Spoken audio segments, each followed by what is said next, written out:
Hey guys, welcome to the study with Mayank. मैं हूं आपका मयंक और आज ला रहा हूं मैं आपके लिए NCERT ज्योग्राफी क्लास 10th के MCQ। आज आपका यहां पर अध्याय दूसरा है। यहां पर हम वन एवं वन्यजीव संसाधन इनसे संबंधित प्रश्नों को देखेंगे। तो चलिए स्टार्ट करते हैं आज का वीडियो। देखते हैं मैं क्या क्या डिस्कस करना है यहाँ पर। आज का पहला प्रश्न है, मधुका इनसिग्निस किस पौधे की जंगली किस्म है? बबूल की, पीपल की, महोगनी की, महुआ की। देखिए, मधुका इनसिग्निस आपकी महुआ की एक जंगली किस्म है। महुआ का रासायनिक नाम जो होता है वो होता है मधुका लॉन्गफोलिया। महुआ आपके उष्णकटिबंधीय पर्णपाती वनों का वृक्ष है और ये आपके उत्तर भारत में, मध्य भारत में और दक्षिण भारत में भी ये पाया जाता है।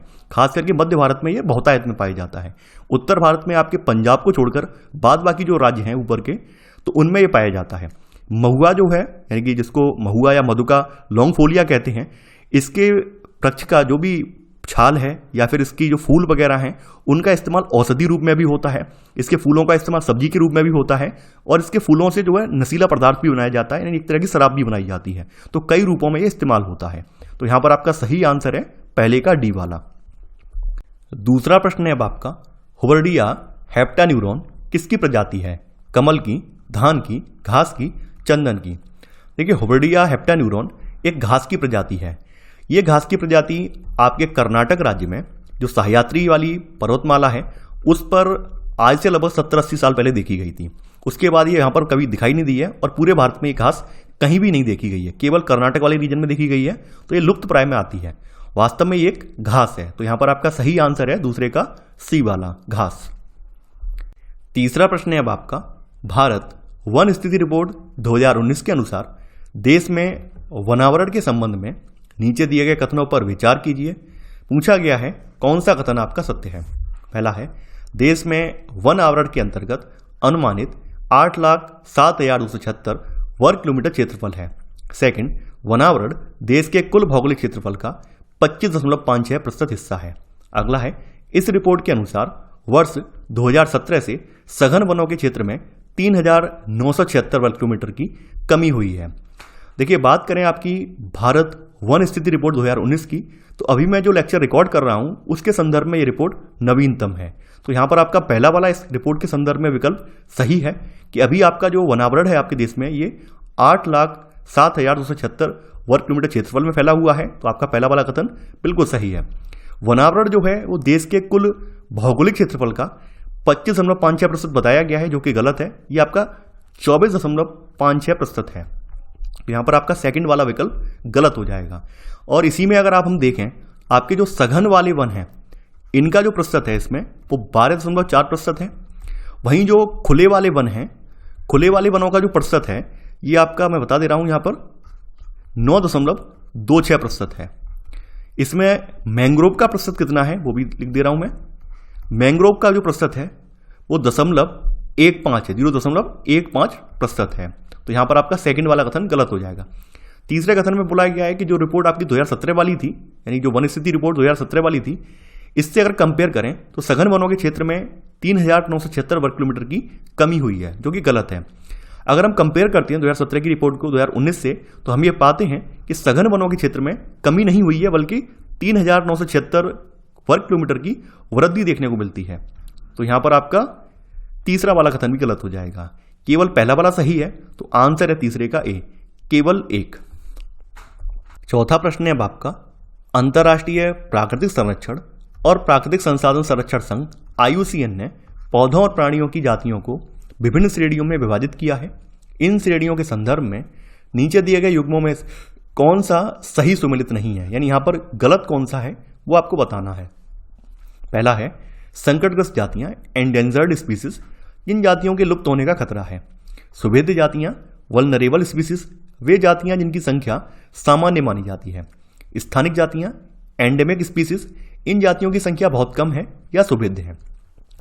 IUCN की जो स्थापना हुई थी 1948 में हुई थी और इसकी स्थापना जो है कई देशों की सरकारें और नागरिकों ने मिलकर की थी, ताकि प्रकृति के जो संसाधन है उनका संरक्षण किया जा सके, चाहे पेड़ पौधे हों या प्राणी हों, उन सभी का संरक्षण इसमें किया जा सके। तो IUCN का जो हेडक्वार्टर है वो स्विट्जरलैंड में है। IUCN हर साल एक रेड डेटा सूची भी जारी करता है जिसमें संकटग्रस्त जो जातियां हैं उनके नाम होते हैं कि कौन सी जाति किस कैटेगरी में आ रही है। इसने अपनी कुछ कैटेगरी डिवाइड की हैं जिनके अकॉर्डिंग उन जातियों को रखा जाता है। मान लीजिए कुछ ऐसी जातियां हैं जो लुप्त हो चुकी हैं, कुछ बहुत ज़्यादा संकटग्रस्त जातियां हैं, कुछ सुभेद्य हैं, तो उनकी पूरी सूची जारी की जाती है। तो पहली आपकी यह बताई गई संकटग्रस्त जातियां। संकटग्रस्त जातियां वे जातियां होती हैं जिनके लुप्त होने का खतरा है और विषम परिस्थितियों के कारण इनकी संख्या लगातार कम हो रही है, और ऐसा होता रहा तो उनकी जातियों के जीवित रहना भी मुश्किल हो जाएगा। तो इन्हें एंडेंजर्ड स्पीसीज कहा जाता है।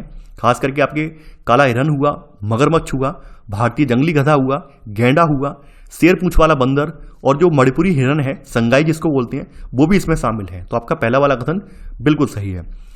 सेकंड बताया गया सुभेद्य जातियां। अब देखिए सुभेद्य जातियों में जो गुण लिखा हुआ है वो गलत है। सुभेद्य जातियों की जो विशेषता है वो सामान्य जातियों वाली विशेषता इसमें लिखी हुई है। सामान्य जातियां वो जातियां होती हैं जिनकी संख्या जो है जीवित रहने के लिए सामान्य मानी जाती है। जैसे पशु हुए, साल है, चीड़ है, आपके रोडेंट्स हैं, चूहे वगैरह, तो ये आपके सामान्य जाति माने जाते हैं, ये सुभेद्य में नहीं आते हैं। तो सुभेद्य में क्या आता है? सुभेद्य में वो जातियां आती हैं जिनकी संख्या घट रही है और इनकी संख्या पर जो विपरीत प्रभाव डालने वाली परिस्थितियां हैं, अगर हम उनको नहीं बदलते हैं तो इनकी संख्या लगातार घटती चली जाती है और ऐसे करके संकटग्रस्त में शामिल हो जाती हैं। तो जैसे यहाँ पर आप देखेंगे नीली भेड़ हुआ, एशियाई हाथी हुआ, गंगा नदी की डॉल्फिन हुआ, वो इस प्रकार की जातियों के उदाहरण हैं। स्थानिक जातियां वो जातियां होती हैं जो किसी स्थान विशेष से बिलोंग करती हैं, यानी प्राकृतिक या भौगोलिक सीमाओं से अलग विशेष क्षेत्रों में जो पाई जाने वाली जातियां होती हैं उनको स्थानिक जातियां कहते हैं। जैसे आपका अंडमानी टील है, निकोबारी कबूतर है, अंडमानी जंगली सूअर है और अरुणाचल के मिथुन इन जातियों के उदाहरण हैं। वहीं यहाँ पे लिखा हुआ है कि इन जातियों की संख्या बहुत कम या सुभेद्य है। ये दुर्लभ जातियों के बारे में उनका गुण बताया गया है। तो यहाँ पर आपका केवल पहला वाला सही है, लेकिन यहाँ पे पूछा गया है गलत कौन सा है, केवल 2 और 3। तो चौथे का आंसर है बी वाला, केवल 2 और 3 असत्य है। 5वां प्रश्न है आपका, निम्न में से किस स्तनधारी प्राणी को भारत में लुप्त घोषित कर दिया गया है? नीलगिरी ताहर, चीता, लाल पांडा, कियांग।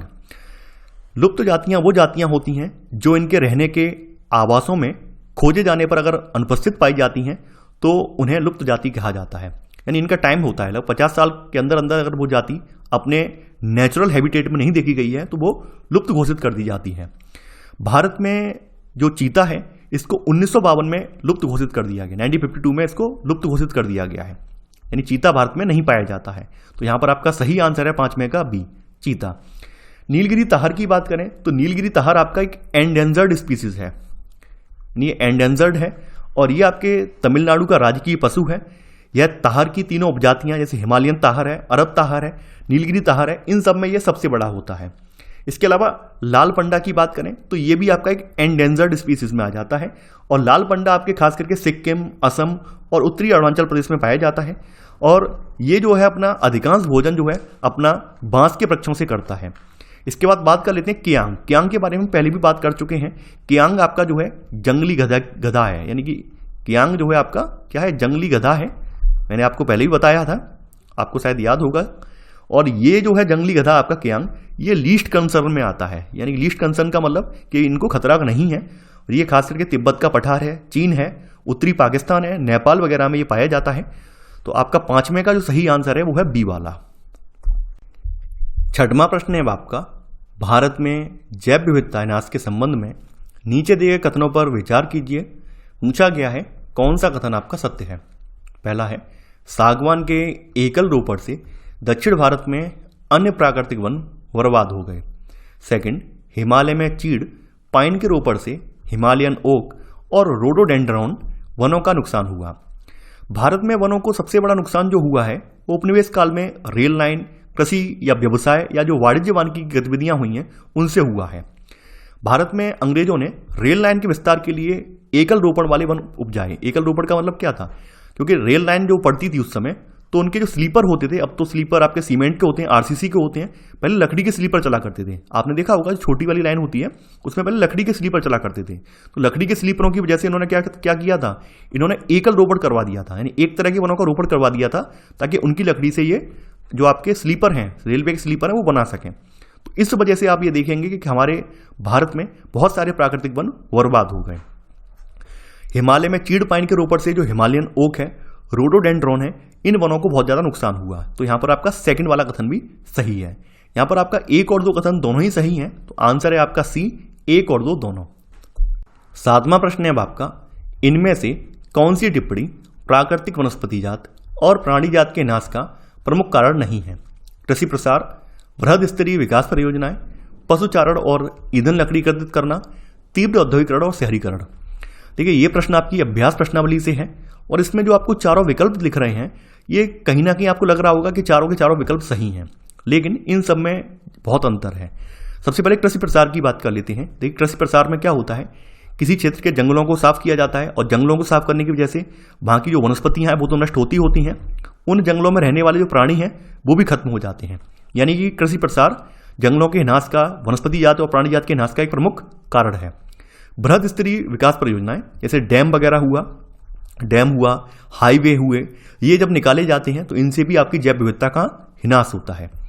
तीव्र औद्योगिकरण और शहरीकरण आप जानते होंगे, इनके बारे में अच्छे से जानते होंगे। जैसे शहरों की जो जरूरत होती है, औद्योगिकरण की जो जरूरतें होती हैं, उनका रॉ मटेरियल वगैरह है वो खनन प्रक्रियाओं से ही आता है। यानी रॉ मटेरियल जो आवश्यकता होती है वो खनिजों से ही हमें इनकी आवश्यकता पूरी होती है और खनिजों का जो निष्कर्षण है, खनिजों को जो निकाला जाता है उनसे भी जैव विविधता का नाश होता है। और शहरीकरण का तो आप दुष्परिणाम जानते ही होंगे कि जैसे जैसे शहरों का विस्तार होता है तो शहरों के विस्तार की वजह से जंगलों को साफ किया जाता है, वनों को साफ किया जाता है और जंगलों या वनों को साफ करने की वजह से क्या होता है, वहां पर जो जैव विविधता है वो नष्ट हो जाती है।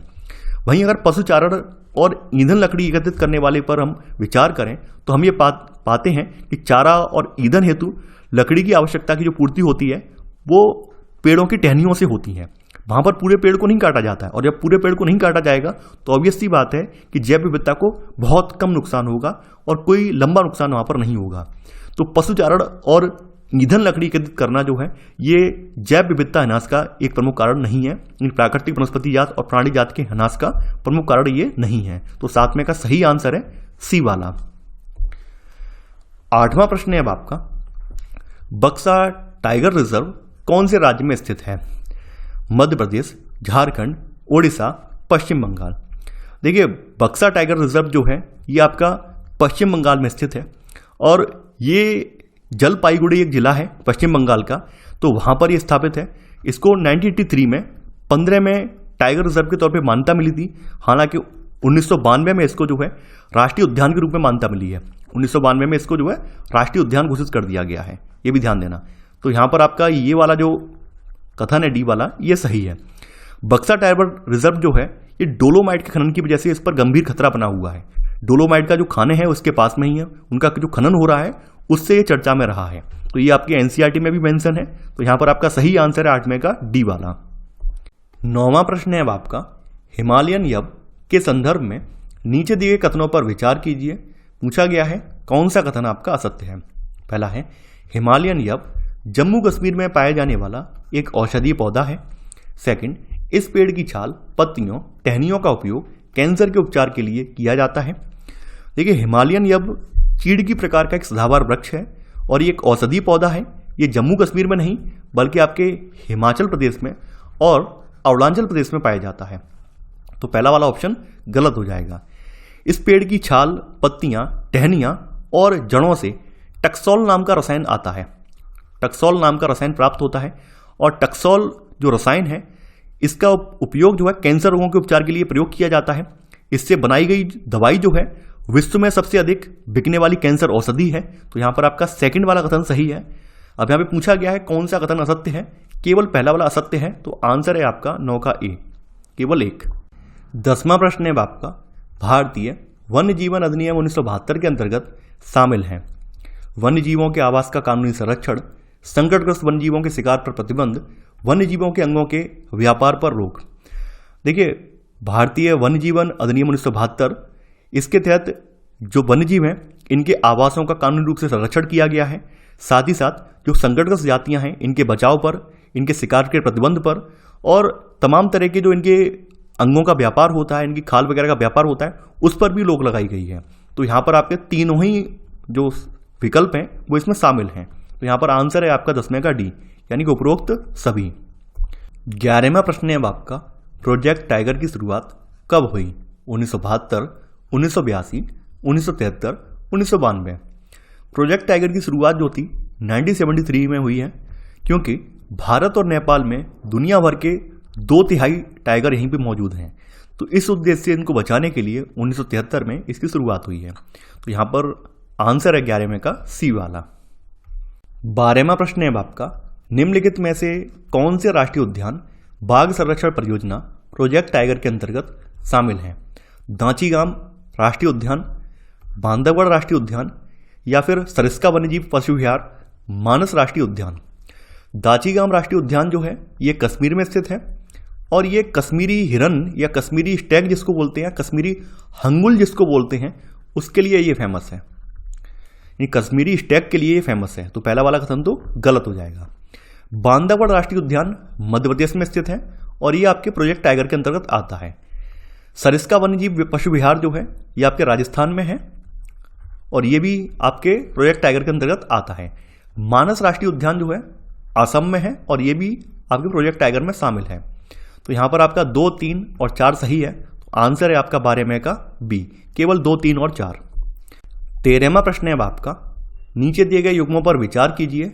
यहां पर पूछा गया है कौन सा सही सुमेलित है? आरक्षित वन, वन भूमि जो और अधिक शरण से बचाई जाती है। रक्षित वन, वन और वन्य जीव संसाधन संरक्षण की दृष्टि से सर्वाधिक मूल्यवान वन। अवर्गीकृत वन, सरकार, व्यक्तियों और समुदायों के अधीन वन और बंजर भूमि। देखिए आरक्षित वन तो देश में आधे से अधिक वन क्षेत्र आरक्षित वन घोषित है और ये आरक्षित वन जो होते हैं ये वन और वन जीव संसाधन संरक्षण की दृष्टि से सबसे मूल्यवान माने जाते हैं। यानी कि जो आपकी पहले वाली आरक्षित वन की विशेषता है वो गलत है और आरक्षित वन की सही विशेषता आपकी ये वाली लिखी हुई है। वहीं रक्षित वनों की बात करें तो वन विभाग के अनुसार देश के कुल वन क्षेत्र का 1/3 हिस्सा रक्षित है और रक्षित वन ऐसे वन होते हैं जिनकी रक्षा की जाती है, यानी कि इनको नष्ट होने से बचाने के लिए इनकी रक्षा की जाती है। तो इसकी जो विशेषता है ये आरक्षित वन वाली विशेषता में लिखी हुई है। तो यानी सेकंड वाला ये भी गलत हो जाएगा। अब वर्गीकृत वन में वो वन आते हैं जो कि बंजर भूमि है, जिन पर सरकार का, व्यक्तियों का या समुदायों का अधिकार है। तो ये आपके अवर्गीकृत वन में आ जाते हैं। तो यहां पर आपका तीसरा वाला विकल्प सही है। तो आंसर है आपका सी, केवल तीसरा वाला। 14वां प्रश्न है आपका, बीज बचाओ आंदोलन का संबंध किस राज्य से है? मध्य प्रदेश, छत्तीसगढ़, झारखंड, उत्तराखंड। बीज बचाओ आंदोलन की जो शुरुआत हुई थी ये टिहरी उत्तराखंड से हुई थी और जो टिहरी के किसान हैं उन्होंने रासायनिक उर्वरकों के प्रयोग के बिना भी फसलों का उत्पादन करके दिखाया था। तो इस वजह से ये आंदोलन जो है फेमस हुआ। तो यहां पर आपका सही आंसर है 14वें का डी वाला। 15वां प्रश्न है आपका, भैरोदेव डाकब सेंचुरी राजस्थान के जिस जिले में स्थित है? अलवर, भरतपुर, जयपुर, सवाई माधोपुर। देखिए जो भैरोदेव डाकब सेंचुरी है तो ये राजस्थान के अलवर जिले में स्थित है और इसके लिए 5 गांव के लोगों ने 1200 हेक्टेयर वन भूमि दान कर दी थी। तो यहां पर सही आंसर है 15वें का ए वाला। 16वां प्रश्न है आपका, भारत में संयुक्त वन प्रबंधन कार्यक्रम का प्रस्ताव पारित करने वाला राज्य कौन सा था? उत्तर प्रदेश, ओडिशा, मध्य प्रदेश, केरल। भारत में 1988 में संयुक्त वन प्रबंधन कार्यक्रम का प्रस्ताव पारित करने वाला राज्य ओडिशा था और इसके अंतर्गत जो यहाँ पर जो है संयुक्त वन प्रबंधन में जो क्षरित वन है इनके बचाव के लिए जो आपका वन विभाग है वो कार्य करता है और गांव के स्तर पर इसमें संस्थाएं बनाई जाती हैं जिसमें ग्रामीण और वन विभाग के अधिकारी संयुक्त रूप से कार्य करते हैं। तो यहां पर आपका सही आंसर है 16वें का बी वाला। 17वां प्रश्न है, यह आपकी अभ्यास प्रश्नावली से है। सूची 1 को सूची 2 से सुमेलित करना है और आपको बताना है कौन सा सही है। जानवर दिए हैं और सूची 2 में अस्तित्व वर्ग कौन से वर्ग में आ रहे हैं। काला हिरन, काला हिरन आपको मैंने बताया था ये संकटग्रस्त में आता है, यानी कि ए का तीसरा वाला ये आपका संकटग्रस्त है। अगला वाला आपका जो है एशियाई हाथी, एशियाई हाथी जो है वल्नरेबल है यानी सुभेद्य में आता है। इसके बाद आपका जो अगला है अंडमानी जंगली सुअर, अंडमान का जंगली सुअर जो है ये एक स्थानिक प्रजाति है। इसके बाद आपका अगला वाला है हिमालयन भूरा भालू, हिमालयन भूरा भालू जो है ये दुर्लभ प्रजाति में आ जाता है। इसके बाद आपका अगला है गुलाबी सिर वाली बतख, ये लुप्त में आती है। तो यहां पर आपका सही आंसर जो है ये है सी वाला, 17 का सी, यानी ए का तीसरा, बी का चौथा, सी का पांचवा, डी का दूसरा और ई का पहला। तो ये था हमारा आज का वीडियो। आई होप आपको ये वीडियो पसंद आया होगा आप लोग इस वीडियो को लाइक और शेयर करना बिल्कुल ना भूलें। तो चलिए आज के लिए बस इतना ही। Thanks for watching. जय हिंद।